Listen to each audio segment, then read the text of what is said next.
Masechet Nazir, traité Nazir, Daf Lamed Zayin, feuille numéro 37. Nous sommes à la 5e ligne. Amar le Abaye.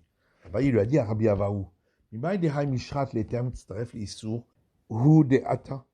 Qui dit que ce mot trempage des raisins concernant l'abstème est venu pour nous dire que le permis s'associe à l'interdit pour la mesure pour recevoir la flagellation. Dilma est un terme karika ou de Ata. Peut-être c'est venu nous dire que s'il y a le goût des raisins dans l'eau de trempage, eh bien c'est comme si il y avait la substance des raisins. Et la Gemara demande, concernant cette question, la Baye, mais pour Abaye qui pose cette question, au départ il s'était demandé, concernant ce qu'avait dit Ravdimi, qu'on apprend de ce verset que le permis s'associe avec l'interdit, pourquoi on n'élargit pas aux autres interdits? Et il lui a posé toutes les questions qu'on avait vues auparavant. Adarama, et maintenant, il pose la question, que ce verset devrait être expliqué pour une autre règle, pour dire que le goût est considéré comme la substance.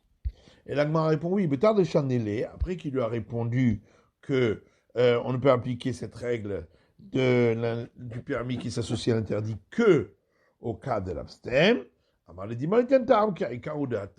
lui a dit, mais peut-être que le verset n'est venu que pour nous enseigner que le goût est considéré comme la substance.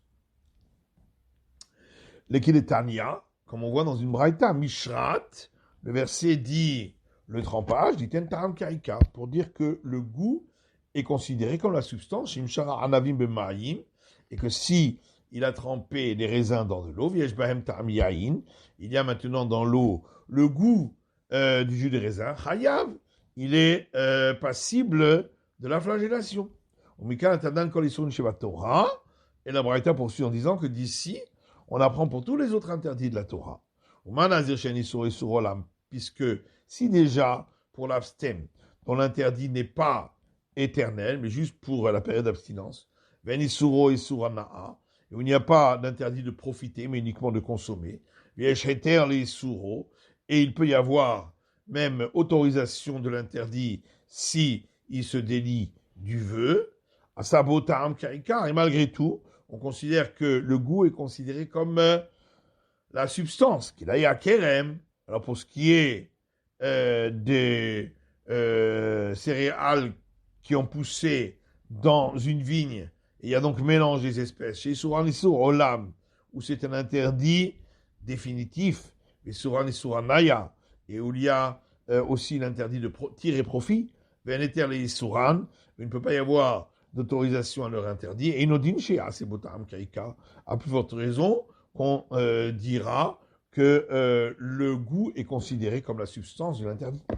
Voadin Orla Bishtaim, et ce même argument peut se dire pour l'interdit des 3 premières années des fruits de l'arbre, où il y a 2 paramètres pour interdire, et juste le 3e, il n'y a pas, puisque ce n'est pas un interdit définitif, c'est que les 3 premières années de l'arbre.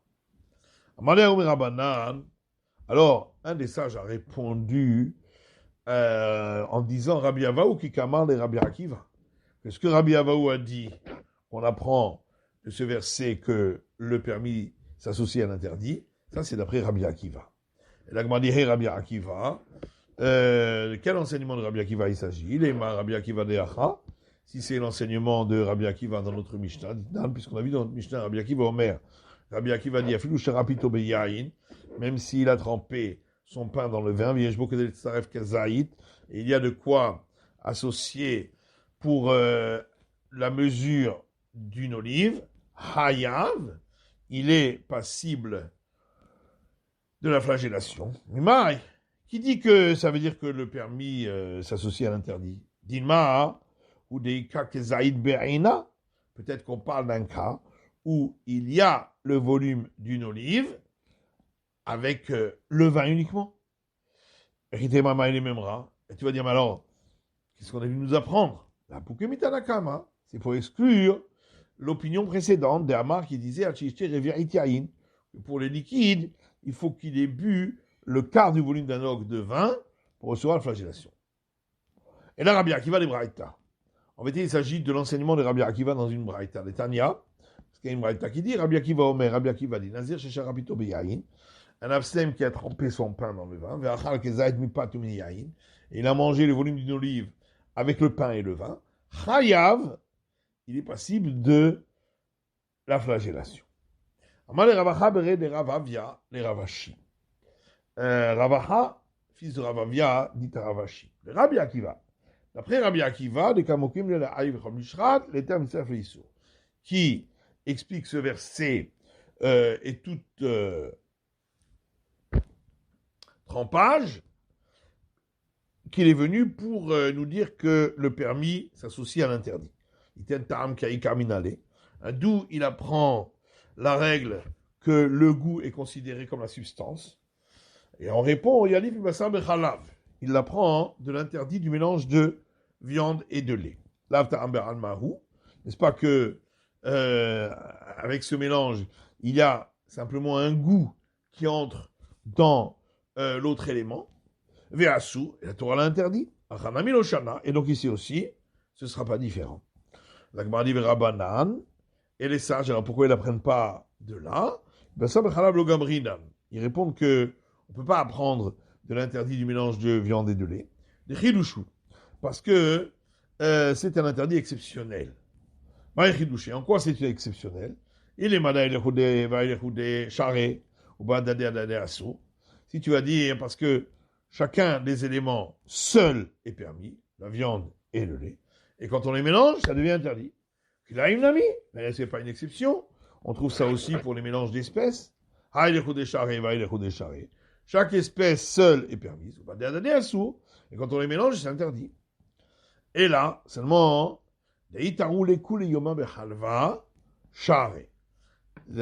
pourquoi c'est exceptionnel? Parce que si on avait trempé la viande pendant toute une journée dans le lait, bien qu'il y a le goût qui sort, malgré tout, ça reste permis.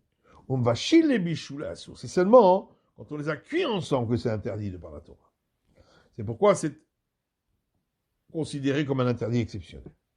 Rabbi Akiva Nami, et en vérité Rabbi Akiva aussi, il considère que l'interdit de mélange de viande et de lait est un interdit exceptionnel. Et là, mais il apprend la règle du goût qui est considéré comme la substance, il apprend ce qui sort des ustensiles des non-juifs, puisque la Torah a dit concernant les ustensiles qu'on a pris en butin à la guerre contre Midian, dans le livre des Nombres, que tout ce qui aura été utilisé pour être cuit à sec par le feu devra être cachérisé par le feu. Et pourquoi il faut cachériser les mêmes rades et assurer c'est pour nous enseigner qu'il y a un interdit de ce qui sort de la casserole des non-juifs, et parce qu'ils avaient cuit des choses qui n'étaient pas permises. Or, or, ce qui en sort, c'est uniquement un goût, et on voit que c'est interdit. Donc ici aussi, on dira la même chose. Et les sages aussi, pourquoi ils n'ont pas appris cette règle-là de ce qui sort des ustensiles des non-juifs? Il a répondu à Tam Chidushu. Concernant ce qui sort des ustensiles des non-juifs, il s'agit d'un interdit exceptionnel.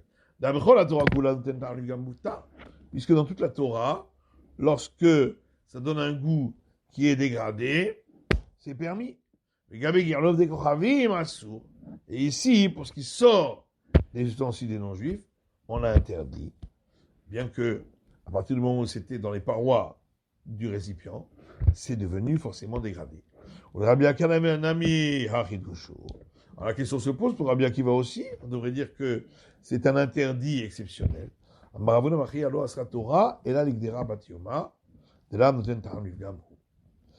Rav Huna bar Chia répond que la Torah n'a demandé la kashérisation que pour une casserole qu'on a utilisée dans les dernières 24 heures.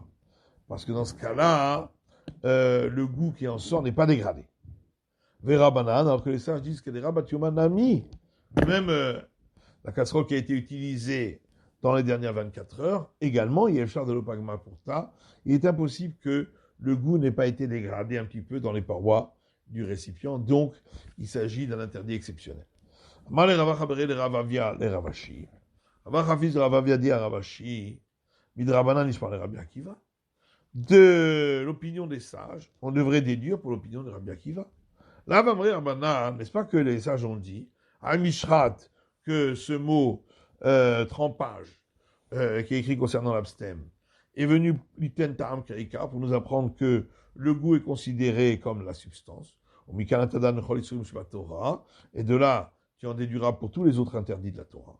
Rabbi Akiva Nami, alors pour Rabbi Akiva aussi, les kamokim, les laïm, mishrat, les tamitzaef, les issou, puisque lui utilise ce terme trempage pour nous apprendre que le permis s'associe à l'interdit. Les imams, pourquoi ne dit-il pas également que de là on en déduit pour tous les autres interdits de la Torah? Pourquoi on a dit que c'est valable uniquement pour l'interdiction de l'abstème? Parce que cette règle-là a été dite concernant l'abstème et concernant le sacrifice expiatoire. Et donc il s'agit de deux versets dans deux sujets différents qui donnent le même enseignement. Chaque fois qu'il y a deux versets en deux sujets différents qui viennent nous donner le même enseignement pour chacun des deux sujets, or, on aurait pu déduire l'un de l'autre, c'est bien pour nous enseigner qu'on ne peut pas déduire d'un sujet sur l'autre, et donc c'est une règle qui est valable que pour ces sujets-là. Et la Gemara dit Nazir Adamran. Donc pour l'abstème, on a déjà vu de quel verset on tire cette règle. Khatat Mahi. Pour sacrifice expiatoire, de quoi s'agit-il? Tanya, c'est une braïta qui dit, il y a un verset dans le Lévitique qui dit tout ce qui touche à la chair du sacrifice expiatoire devient sanctifié. J'aurais pu croire, même si il n'y a pas eu d'absorption de goût. Pourquoi le verset dit à l'intérieur de sa chair, il faut qu'il y ait eu absorption à l'intérieur de la chair. Et dans ce cas-là, Yikdash, ça deviendra sanctifié, Yod Kamora, pour que cet aliment soit comme la chair de sacrifice expiatoire. Chez Impesula ou Yipasel, si c'était un sacrifice expiatoire qui n'était pas valable, eh bien, l'élément qui a reçu du goût aussi ne pourra pas le consommer. Vim Keshera, et si le sacrifice expiatoire était valable, eh bien, l'aliment qui a reçu de ce goût-là sera mangé suivant les règles de sévérité du sacrifice expiatoire. Et donc d'ici aussi, on apprend la règle du permis qui s'associe à l'interdit. Verabanan, alors que les sages qui apprennent de ces deux sujets la règle du goût qui est considérée comme la substance, eux, ils considèrent que tzriché, qu'on avait besoin de l'enseigner pour chacun des deux sujets. Car si on avait enseigné uniquement pour le sacrifice expiatoire, on aurait pu croire, Nazir ou Atimina, qu'on ne peut pas en déduire également pour l'abstème. Parce qu'on ne peut pas apprendre les règles de l'abstème à partir des règles des éléments sanctifiés comme les sacrifices, parce que c'est beaucoup plus sévère. Si la Torah l'avait écrit uniquement pour l'abstème, on aurait dit on ne peut pas déduire de l'abstème parce que son interdit est sévère, puisqu'il lui est interdit même les graines des raisins qui ne sont pas consommables. Et quand on a terminé, c'est pourquoi on ne pouvait pas apprendre l'un de l'autre. Vers Rabbi Akiva, alors que Rabbi Akiva, lui te dit en quoi tu vas dire que on avait besoin d'enseigner dans les deux cas? Alors, Ça va bien si la Torah l'avait écrit uniquement concernant le sacrifice expiatoire. Lo gamar nazir miné, on n'aurait pas pu en déduire pour l'abstem, parce qu'on ne peut pas apprendre ce qui est profane de ce qui est sanctifié. Et là, les Torah Hamana ben Nazir. Par contre, la Torah aurait pu l'écrire uniquement pour l'abstem, et était khatat miné, on aurait déduit de là pour le sacrifice expiatoire. D'accord, les la Torah kagam minazir, puisque tous les autres interdits de la Torah, on peut apprendre de l'abstem. On ne dit pas que l'abstem a un interdit plus grave. Et